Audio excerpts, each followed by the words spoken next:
The end of World War II also saw the dissolution of the League of Nations. It was superseded with the formation of the United Nations in 1945.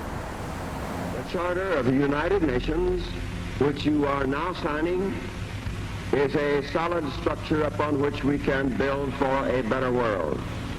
How did the dissolution of the League of Nations and the formation of the United Nations affect the rights of the Jewish people under international law?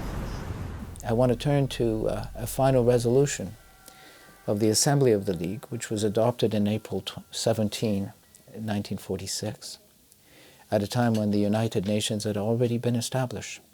And it's important to note these words, that the leaders of the League of Nations stipulate that those who take over must continue to administer the mandates for the well-being and development of the peoples concerned, in accordance with the obligations contained in the mandates. It means that when the United Nations, the new international organization, is established and begins to deal with issues arising out of the mandates, it must abide by the principles, by the rights, by the obligations set out in these mandates. In fact, Article 80 of the UN Charter,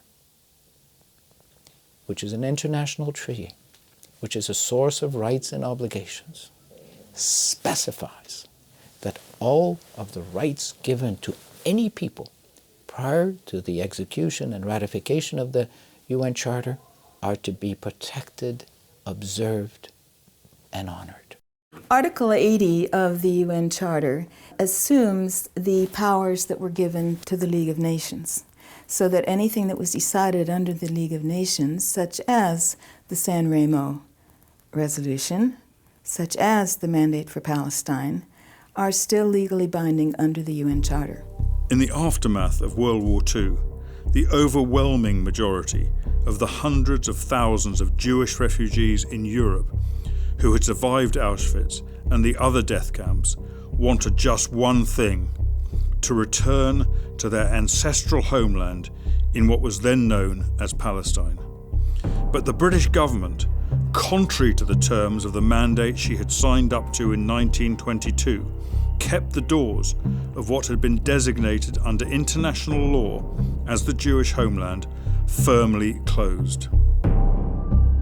In 1945, especially after the elections in England, and when the Labour came to power and Bevin was the Minister of Foreign Affairs, all of a sudden they decided in a very drastic way, in a very cruel way, they stopped any immigration of the Jews from Europe who had nowhere to go. And because after the war, they had nowhere to go, and they did not want to go to the places that all their families have been exterminated. And the only place that would receive them was here in Palestine. But somehow the British Navy was opposing these miserable refugees who came from Europe. Then it became clear to us that we have to face the worst. And this is actually what happened. The Holocaust survivors tried to reach their ancestral home in every way possible, mostly in small, unseaworthy vessels like the one behind me.